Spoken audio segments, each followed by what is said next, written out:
Guys, Rogue Tuning just dropped, and it is a banger. Starting things off, Cold Blood cooldown now begins immediately upon use and has a 15-second maximum duration. So you have 15 seconds to consume the Cold Blood. Instant W. Fatebound Assassination was like this fake 130 class before. I made a video talking about this, but previously, because you couldn't consume Cold Blood right away and you wanted to line it up with your Kingsbane, you would end up desyncing the two and then having to delay your Kingsbane as a result. Anyway, this change completely gets rid of that and makes it so that Assassination, Fatebound, is genuinely now a 130 class with the new tier. Next, we have some hero talent specific changes. So starting with Stalker for Assassination, the 2-set bonus now gives our Stalker damage effects an additional 10%, was previously 50%, now is 60%.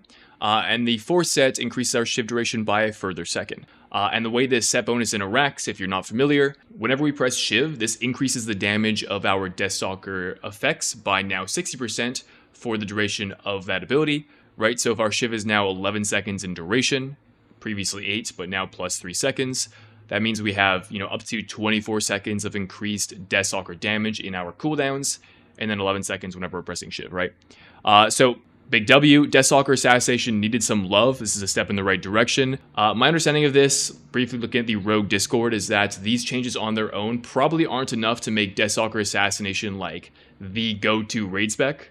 But Stalker Assa definitely fills a niche, and it fills that niche very well, which is whenever you have a boss where ads just end up getting pulled onto the boss, you will do big boss damage. And I think the third boss in the raid is a good example where this hero talent could really shine. So, W there. Next we have Sub Stalker. So Sub actually got a slight nerf with its hero talent specifically.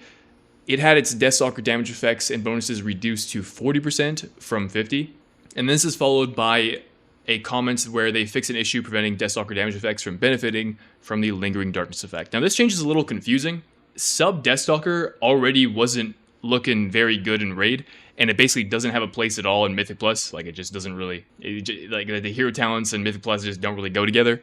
So them nerfing it further for raid specifically is a little confusing. The only thing that I think I could reason here is that they probably, whatever issue that got fixed here, maybe was the difference in damage that this change kind of was accounted for, if that makes sense. Now I looked at the sub bug list and searching in Lingering Darkness, right? Because the bug was addressing an issue that caused your Stalker damage effects not to benefit from the Lingering Darkness effect. 2 of these bugs had already been addressed prior to this tuning getting announced, so my guess is that it has to do with this third row here. Lingering Darkness no longer works on plague damage from the tree.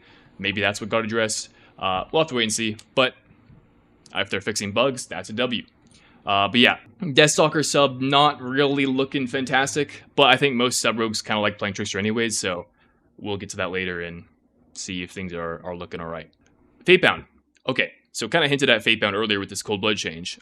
We now have a baseline buff to Tails and Lucky Coin damage, increased by 17%. So both Assassination Fatebound and Outlaw Fatebound benefiting from this. And Assassination fixed an issue that caused Kingsbane wrapping damage effect to reset while Kingsbane was active with the Maniforge Omega 2 set equipped. Dude, another W from Blizzard. These were the 2 most painful issues with Assassination Fatebound were the Cold Blood issue and the fact that your Kingsbane, after you ramped it, your ramp stacks would just fall off. Them changing that is actually massive. And again, we'll get to it later. There's some more changes to come, but Fatebound Assassination is back on the menu. Next, we have some Trickster changes. So for Outlaw, Nimble Flurry bonus to Blade Flurry damage reduced to 20%, was previously 25%. This is a little interesting. I don't really think of Outlaw as having really huge AoE. Maybe they're trying to rein it in within its 8 target cap, out of concern for it doing too much damage for some reason.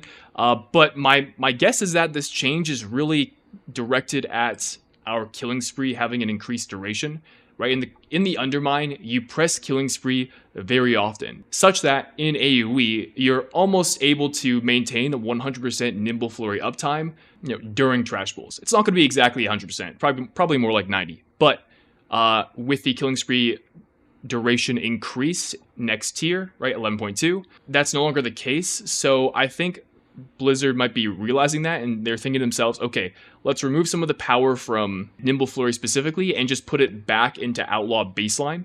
So again, reading this, I would expect some kind of Outlaw buff later on. Well, we end up, you're going to kind of see that we get to that. But anyways, that's my kind of interpretation from this change. And so while this is a nerf, I think that kind of makes sense for the spec. So cool, I guess. Next, Sub Rogue. So Nimble Flurry percent of ability damage dealt reduced to 60%, was previously 65%. Okay, so this is interesting. They actually reverted the buff that they recently gave Sub Rogue. But instead now, Nimble Flurry deals a matching percent of increased damage while Shadow Blades is active. 20% PvE and 10% PvP. Guys, my second most recent video, I made a whole ass section talking about this exact interaction. Sub Rogue now getting Shadow Blades benefit and Shadow Blades cleave with your Nimble Flurry in cooldowns is huge. This has been a huge pain point for Sub Rogue, specifically for Sub and Mythic Plus. It's the reason Sub Rogue basically has never been a meta specialization in Mythic Plus. We just lose so much of our shadow damage effects in our cleave. Like, there was no interaction there. So them reintroducing this, and obviously the nerf is to, like, compensate, right? Since we're getting power back in our cooldowns through AoE. This is a huge W. Huge W. I was looking at the sub Discord, and they were saying that basically it depends on how this 20% gets implemented regarding whether or not this will be kind of like a buff or like a sort of non-impact change. If the 20% increased damage applies to the Nimble Flurry modifier, like if it's 20% shadow damage of the 60% Nimble Flurry, that would end up being 72% damage in your Nimble Flurry in your blades, which is kind of like a side grade.